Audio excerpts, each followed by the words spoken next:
강하고 담대하라 라는 제목으로 하나님 말씀 전하겠습니다. 우리 함께 읽은 말씀이 오늘 말씀 제목이에요. 강하고 담대하라. 우리 인사 한번 할까요? 강하고 담대합시다. 네, 네. 강하고 담대합시다. 네. 제가 예전에 사역할 때 어떤 분 병원 신방을 갔는데 이분이 병원에 입원한 이유가 특별해요. 강아지를 키우고 있었는데 이사한다고 그 강아지를 방 안에 좀 뒀는데 이 친구가 분리불안이 있었어. 막 못 견뎌 하고 그랬던 거예요. 이사 끝날 쯤에 이렇게 방문을 여니까 너무 화가 났나 봐. 주인의 손을 물었어요. 근데 얼마나 오지게 물었는지 깊이 들어가서 입원까지 하셨던 거예요. 분리불안의 스트레스가 심하니까 주인도 막 무는 개가 돼버린 거죠. 병원에 신방을 갔는데 좀 난감하더라고요. 그때는 이렇게 말씀도 전하고 기도도 해드리고 하는데 개에게 물려서 입원하신 분은 처음이라 제가 말씀 전하고 또 이렇게 위로해 드리는데 조금 난감했습니다. 난감했지만 제 마음에 들었던 생각은 뭐냐면 이 스트레스라는 것이 짐승한테도 이렇게 어려움이 되는구나. 사람은 하물며 얼마나 더 할까요? 사람. 여러분, 만병의 근원이 스트레스다라는 그런 말도 있잖아요. 아닌 것 같은데, 괜찮은 것 같은데 스트레스를 받으면 몸은 못 속여요. 나타납니다. 막 단 거가 먹고 싶기도 하고 매운 게 생각나기도 하고 스트레스를 조금씩 받는 거죠. 제 친구 목사님도 괜찮은 것 같은데 자기가 스트레스를 받은 것 같대. 그래서 제가 여러 번 말씀드렸죠. 이명이 갑자기 와서 너무 힘들다. 잠을 못 자는 거예요. 어느 날부터 막 매미 소리가 들린대요. 매미 소리. 그래서 이렇게 있으면 여보 매미 소리가 들려. 잠을 못 자니까 얼굴은 붓고 힘들어하는. 병원에 갔는데 고치고 싶은 마음이 있어서 큰 병원에 갔는데 대학병원에 갔는데 진료받고 그냥 가라고 하더래요. 뭐 약도 없다. 그 간호사가 귓속말로 다른 분 들을까 봐 조용히 얘기하더래. 다음번에 안 오셔도 돼요. 약이 없어요. 그러면서 좀 힘들어하는 그런 모습을 봤습니다. 스트레스, 마음의 짐, 부담감 이런 게 나타나요. 근데 오늘 본문에도 보면 성경의 인물 중에 아마 초기에 가장 그 부담감이 큰 인물이 아니었을까? 여호수아. 왜 여호수아가 부담감이 컸을까? 여호수아는요 후계자로 알려져 있죠. 누구의 후계자입니까? 모세의 후계자. 전임자가 모세예요. 후임자로서 이것만큼 더 큰 부담이 없습니다. 정말 능력 있는 지도자, 모세의 후계자. 이 부담이 아마 여호수아에게 엄청났을 거예요. 전임자가 잘하면은요, 후임자가 되게 부담이 됩니다. 저는 성도님들과 함께 교회를 이제 세워가면서 그런 부담은 없어서 참 좋아요. 저의 전임자는 없습니다. 이력서도 안 써도 되고요. 그런 건 좀 편한 것 같아요. 전임자가 없어요. 그래서 이 목회자들도 학위에 대한 욕심이 되게 많거든요. 학력 인플레이션이 되게 커요. 근데 저희 홈페이지에는 제 양력이 되게 겸손합니다. 뭐가 없어. 그런 것들에 있어서는 부담감이 없어요. 그런데 전임자가 출중했던 분, 정말 훌륭했던 분의 후임자로 가는 분들은 이 스트레스가 상당하더라고요. 근데 이 여호수아 보십시오. 전임자가 모세입니다. 모세. 또 부담감이 있죠. 모세의 후계자로서 여호수아는 관리형이 아닙니다. 그냥 관리만 하면 되는 상황이 아니에요. 모세는 출애굽해서 광야를 지나 이제 가나안 땅에 들어가기 직전까지 이끌었지만 이제 후임자인 여호수아는 전쟁을 해야 돼요. 여러분 전쟁의 소식 듣잖아요. 예, 얼마나 참혹합니까? 죽고 사는 문제잖아요. 자기만 죽고 사는 게 아니라 따르는 많은 백성들의 목숨을 책임진 그 부담감, 정말로 크겠죠. 한 번도 안 가본 길을 여호수아가 가야 합니다. 지금도 이렇게 우리나라 상황을 보면 뉴스에 자주 등장하는 말이 헌정사상 최초 이런 말들이 되게 많이 나와요. 한 번도 안 가본 길을 간다. 지금 대통령 권한대행 하시는 분들 되게 부담이 클 거예요. 대통령 권한대행, 총리 대행 그러면서 그 부서 부총리 겸 장관도 하고 또 컨트롤 타워도 해야 되고 그 부담이 굉장히 크겠죠. 여호수아가 그랬습니다. 관리형으로 끌고 가는 정도가 아니라 정복전쟁의 지휘관 역할을 수행해야 합니다. 적군이 있어요. 여러분, 전투의 현장 속에서 지휘관으로서 많은 사람들의 생명을 책임진 그 부담감이 여호수아에게 굉장히 컸을 것입니다. 지도자는 항상 선봉에 서야 되잖아요. 여러분, 오늘 우리도 영적인 전쟁터 한가운데 있습니다. 절대로 믿는 자들에게 호의적이지 않아요. 악한 사단마귀가 주인 노릇하는 세상은. 그 가운데 우리 각자가 갖는 부담감이 있죠. 여호수아는 지도자로서 엄청나게 컸습니다. 피해서는 안 될 일이고요. 또 감당해야 될 일이기에 맞서 싸워야 될 일이기에 선봉에 서야 하는 지도자이기에 여호수아가 느꼈던 그 부담감이 오늘 말로 표현하자면 그 스트레스가 아마 굉장히 컸을 거예요. 잠도 잘 못 자고, 그죠? 힘들고. 그래서 오늘 본문을 보면 충분히 공감이 됩니다. 두려움이 있었던 것 같아요. 두려움이. 그래서 하나님께서 그를 말씀으로 위로해 주십니다.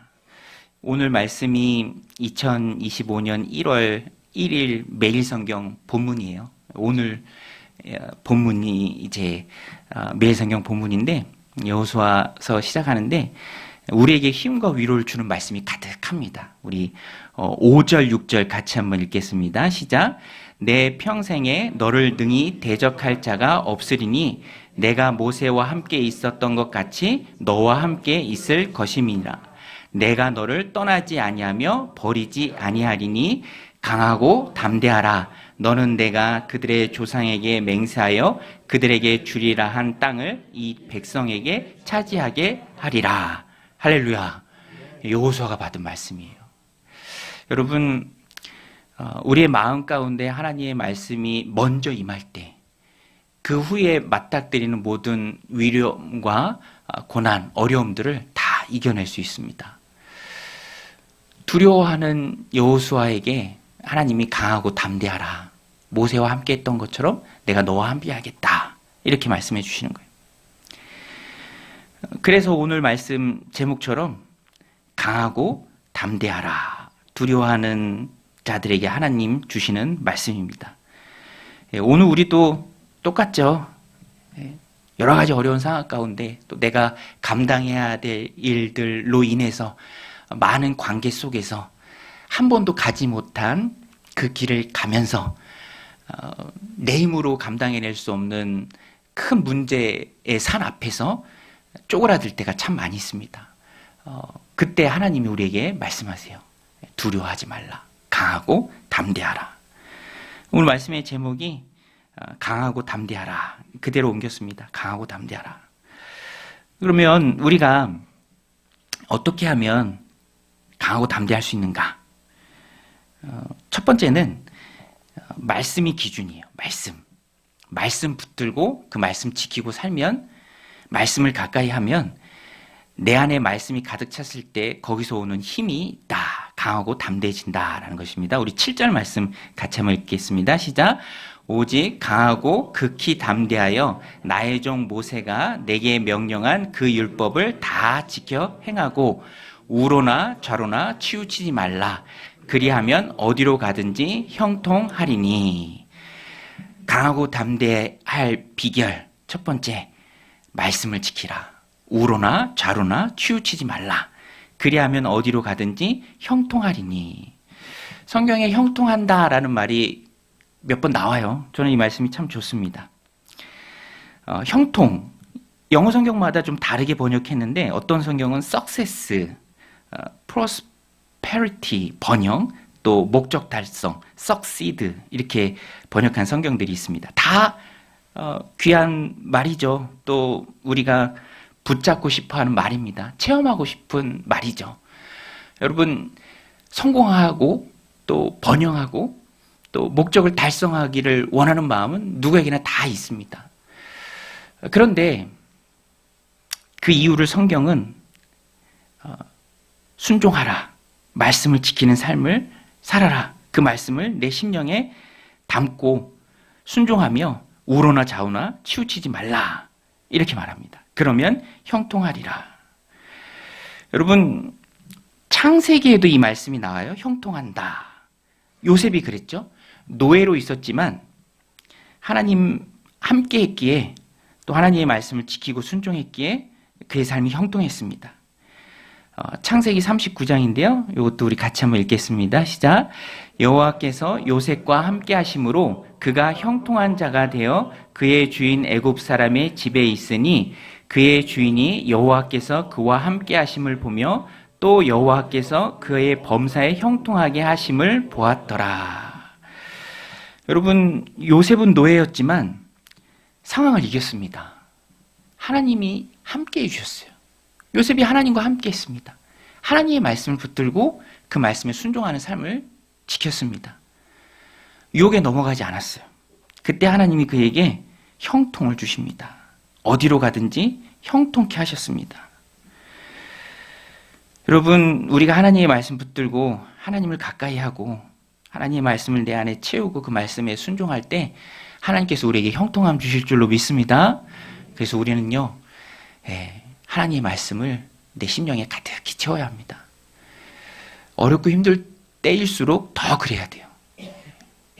여러분, 뉴스만 봐도 미디어만 틀어도 전해지는 소식들이 마음 아프잖아요. 저도 계속 생각나요. 그 영상이 있잖아요. 비행기가 그냥 미끄러지듯이 쭉 가는 영상. 뭐 끝에는 안 보여주지만 너무너무 마음에서 떠나지 않고 우리 국민들의 마음이 다 가라앉은 것 같아요. 막 이런저런 생각을 막 해요. 이렇게 했으면 어땠을까? 이렇게 했으면 어땠을까? 그 끝에 그게 없었으면 어땠을까? 힘들고 어려운 상황이다라는 것입니다.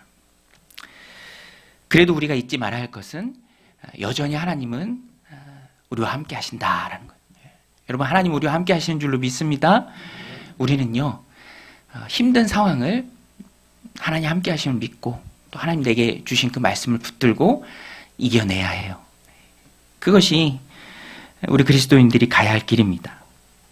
그때 하나님께서 우리 인생을 책임져 주시고 또 형통케 하십니다. 형통하다는 말씀이 시편 1편에도 나옵니다. 이 말씀도 우리 같이 한번 읽게요. 시작. 오직 여호와의 율법을 즐거워하여 그의 율법을 주야로 묵상하는 도로다. 그는 시냇가에 심은 나무가 철을 따라 열매를 맺으며 그 잎사귀가 마르지 아니함 같으니 그가 하는 모든 일이 다 형통하리로다. 할렐루야. 시냇가에 심은 나무와 같은 사람, 주야로 주의 말씀을 묵상하는 사람입니다. 그 말씀을 가까이 하고 그 말씀과 자신을 묻고 삶에서 그 말씀대로 살아가기를 노력하는 사람, 그 사람의 인생을 하나님 책임져 주십니다. 그때 상황을 이기는 힘이 생기고요, 내 안에 채워진 말씀의 능력이 내 삶을 지배하며 어려움도 이겨낼 수 있습니다. 그래서 말씀에서 그리스도인들은 힘을 얻어야 해요. 우리 조금 있다가 이제 이렇게 앞에 나오셔서 내게 주시는 말씀, 내게 주신 말씀 받게 할 건데요. 신년 운세 같은 건 아닙니다. 신년 운세는 아니고 하나님의 말씀을 받는 거죠. 나에게 많은 말씀을 하나님이 주세요. 살아 숨쉬는 하나님의 말씀, 좌우의 날선 검과 같은 말씀, 마음의 어려운 것들을 이겨낼 수 있는 말씀, 암담한 상황과 환경을 극복해낼 수 있는 말씀, 어려운 상황 속에도 힘과 용기를 얻을 수 있는 말씀 하나님 우리에게 주십니다. 그런데 그 많은 말씀 중에 이 말씀 하나, 내게 주신 말씀을 받고 이 말씀 하나 내 마음 가운데 새기자. 주시는 말씀이 참 많이 있지만 그래서 한 해 동안 그 말씀 붙들고 다짐하고 또 그 말씀 속에서 위로를 얻자. 이겁니다. 이따 이렇게 나와서 뽑을 때 하나님 내게 주시는 말씀으로 알고 많은 말씀 가운데 그 말씀 하나 내 삶에 새긴다라는 그 마음 가지고 다가오는 한 해를 보냈으면 좋겠습니다. 우리는 하나님의 말씀으로 우리의 심령을 채워야 합니다. 성도의 강하고 담대한 마음은 말씀에서 나와요. 저는 송구영신 예배가 참 좋거든요. 송구영신 예배가 참 좋습니다. 좋은 이유 중에 하나는 마지막도 말씀, 그죠? 올해 마지막이 말씀이 선포되는 이 자리에 있잖아요. 말씀을 받기도 합니다. 말씀을 함께 합독하기도 하고요. 그리고 내년에 시작하는 그 시간에도 말씀, 첫 시간도 말씀. 송구영신 예배가 그런 좋은 점이 있습니다. 우리의 시간을 말씀으로 이어줘요. 본격적으로 세상에 나가기 전에 말씀을 채우는 것. 여러분, 우리는 연약해요. 마음도 연약하고 의지도 연약하고 전체적으로 다 연약합니다. 쉽게 상처받기도 하고 또 고난과 어려움이 찾아오면 무너지기도 합니다. 믿음이 많은 줄 알았는데 그 믿음이 확 날아가 버리기도 하고요. 도대체가 중심을 잡기가 참 어려울 때가 많이 있습니다. 그런데 그것을 극복할 수 있는 비결은 하나님 말씀이에요. 내게 주시는 말씀으로 하나님의 음성을 들으면서 내 심령을 채우는 것. 저는 그 잊혀지지 않는 예화가 있는데 어떤 미국에서 있었던 일이에요. 알코올 의존증이었던 사람이 치료소에서 이제 치료를 받고 나오는데 치료 받고 나오니까 이제 많이 회복됐죠. 근데 하필 그 치료소 맞은편에 술집이 있더래요. 술집. 저기를 지나가야 되는데 이게 안 되는 거라. 너무 힘든 거라. 근데 이렇게 보니까 그 옆에 미국엔 그게 있나 봐요. 우유 뷔페집. 우유 뷔페집이 있었대. 뭐 1달러 미만만 내면 마음껏 막 우유를 퍼마실 수 있는. 뭐 딸기 우유, 초코 우유 막 그런 거 있었나? 바나나 우유. 거기 들어가서 막 퍼마셨대요. 조금만 건드려도 우유가 나올 만큼. 그랬더니 신기하게 그 술집을 유혹 없이 지날 수 있었더라. 오늘 우리도 우리 안에 하나님 말씀으로 가득히 채워야 합니다. 성도의 힘은 내 안에 가득 채운 그 하나님의 말씀으로부터 나옵니다. 우리는 우리의 심령을 하나님의 말씀으로 가득히 채워야 합니다. 또 한 가지 강하고 담대한 삶을 살 수 있는 비결은 명령하신 분을 기억하는 거예요. 우리 9절 말씀인데요. 같이 한번 읽겠습니다. 오늘 말씀의 핵심이죠. 9절 시작. 내가 내게 명령한 것이 아니냐? 강하고 담대하라. 두려워하지 말며 놀라지 말라. 내가 어디로 가든지 내 하나님 여호와가 너와 함께하느니라 하시니라. 할렐루야. 여러분, 이 말씀 송구영신 예배를 통해서 하나님 오늘 우리에게, 우리 공동체에게 주신 줄로 믿습니다. 우리 한 번 더 읽겠습니다. 시작. 내가 내게 명령한 것이 아니냐? 강하고 담대하라. 두려워하지 말며 놀라지 말라. 내가 어디로 가든지 내 하나님 여호와가 너와 함께하느니라 하시니라. 너무너무 귀한 말씀이에요. 저는 이 말씀 중에 특별히 이 앞부분이 참 마음에 와닿고 개인적으로 좋습니다. 내가 내게 명령한 것이 아니냐. 내가 내게 명령한 것이 아니냐. 네가 모세의 후계자 된 것도 내가 내게 명령한 것이다. 내가 지명해서 너를 부른 것이다. 내가 너에게 시킨 것이다. 두려워하지 말라. 강하고 담대하라. 여러분, 우리는 그것을 기억해야 돼요. 하나님이 우리를 부르신 줄로 믿습니다. 하나님의 부르심에는 후회함이 없죠. 큰 계획과 목적 가운데 하나님 우리를 불러주셨습니다. 그리고 일을 맡겨주셨어요. 우리는 그것을 찾고 그 일을 행할 때 거기서 담대함이 나옵니다. 강하고 담대한 것은요, 일을 악문다고 나오는 게 아니에요. 정신 승리를 통해서 얻어지는 것도 아닙니다. 내가 하나님의 목적에 부합한 그 삶을 살아갈 때 하나님이 나를 통해 이루기를 원하시는 그 일을 내가 지금 하고 있다라는 하나님 주시는 확신 가운데 밀고 나가는 거예요. 어려워도 가는 것입니다. 힘들어도 해내는 거예요. 하나님이 내게 명령하신 일이기 때문에. 그래서 우리는요, 항상 내가 하는 일을 하나님과 연관지어서 생각할 수 있어야 합니다. 하나님 내게 맡기시는 그 일을 내가 할 때 거기서 담대함이 나오는 거예요. 억지로는 절대 안 생깁니다. 오히려 뒤로 물러나게 되죠. 두렵고 떨리니까. 근데 하나님께서 분명히 말씀하세요. 여호수아야, 두려워하지 말라. 너가 해야 할 그 일은 내가 너에게 맡긴 것이고 너가 날 위해 행하는 것이다. 내가 너와 함께한다. 내가 어디로 가든지 너와 동행한다. 두려워하지 말라. 강하고 담대하라. 그래서 오늘 우리는요, 하나님의 일을 해야 합니다. 하나님이 시키는 일. 내 일을 내가 한다고 생각하면 늘 불안해요. 자신이 없어요. 근데 그 근원이 하나님께 있다면, 하나님 내게 맡기신 일이라면, 내가 하나님의 일을 한다면 하나님이 나와 함께 하신다. 그 믿음 가운데 그 일을 힘있게 감당할 수 있습니다. 쉽게 말하면 하나님이 시키는 일을 하자라는 거예요. 시키는 일. 저도 거기에 좀 초점을 두고 살아가길 원해요. 하나님이 시키는 일을 한다. 하나님이 시키는 일을 잘한다. 그래서 열심히 기도하는 게 중요하고 또 하나님의 음성을 듣는 게 중요하죠. 말씀하옵소서 주의 종이 듣겠나이다. 사무엘이 고백했죠. 어린 사무엘이. 우리 한번 따라서 할게요. 말씀하옵소서 주의 종이 듣겠나이다. 여러분, 강하고 담대한 삶은 내가 하나님의 계획을 찾고 또 그 가운데 쓰임 받을 때 하나님의 일들을 감당할 때 하나님 내게 주시는 거예요. 그래서 우리가 기도하는 가운데 잘 들어야 합니다. 오늘 우리에게 주신 말씀이에요. 1장 9절 말씀. 약속의 말씀입니다. 어디로 가든지 내가 너와 함께함이라. 내가 너와 함께하겠다. 여러분, 하나님 우리가 어디에 있든지 함께 하시는 줄로 믿습니다. 저는 이렇게 집에서 나와서 이렇게 뭐 교회에 있는 우리 예배당 왔다 갔다 할 때 굉장히 짧은 거리인데 그 길을 왔다 갔다 하면서도 이렇게 자녀들 만나면 되게 기뻐. 되게 좋아요. 근데 항상 늘 느끼는 거지만 저만 기쁜 것 같아. 그런데 되게 신기해요.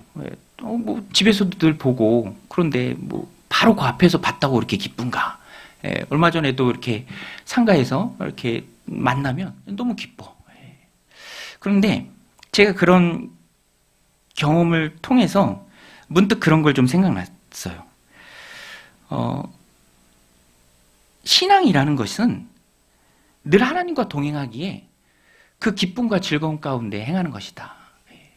여러분, 뜻하지 않은 곳에서 누군가를 만났을 때 너무 반갑잖아요. 여기서 만나네? 반갑잖아요.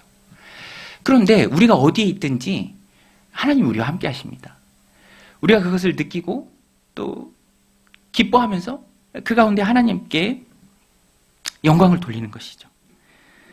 언제 어디서나 나와 함께 하신 하나님. 내가 힘들 때도 내가 어려울 때도 늘 함께 하신 하나님. 사람은 온전한 위로와 도움을 얻기에는 좀 부족합니다. 그런데 하나님은 우리를 도우시고 또 온전한 위로를 주시는 분이에요. 오직 하나님만이. 여러분, 강하고 담대한 삶, 우리가 하나님과 함께 할 때 그것이 우리에게 주어집니다.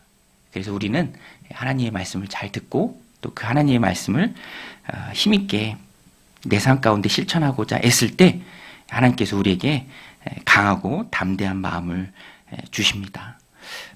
오늘 이 말씀 함께 나누는데요. 하나님, 강하고 담대한 삶, 하나님의 말씀을 지키면서 또 하나님의 말씀을 순종하면서 또 내게 말씀 주신 그 하나님이 나와 함께 하심을 기억하면서 내가 2025년도에 우리 가정이 하나님 주시는 강하고 담대한 마음 가운데 살아가게 하옵소서. 우리가 간구할 때 하나님께서 큰 은혜 부어 주실 줄로 믿습니다.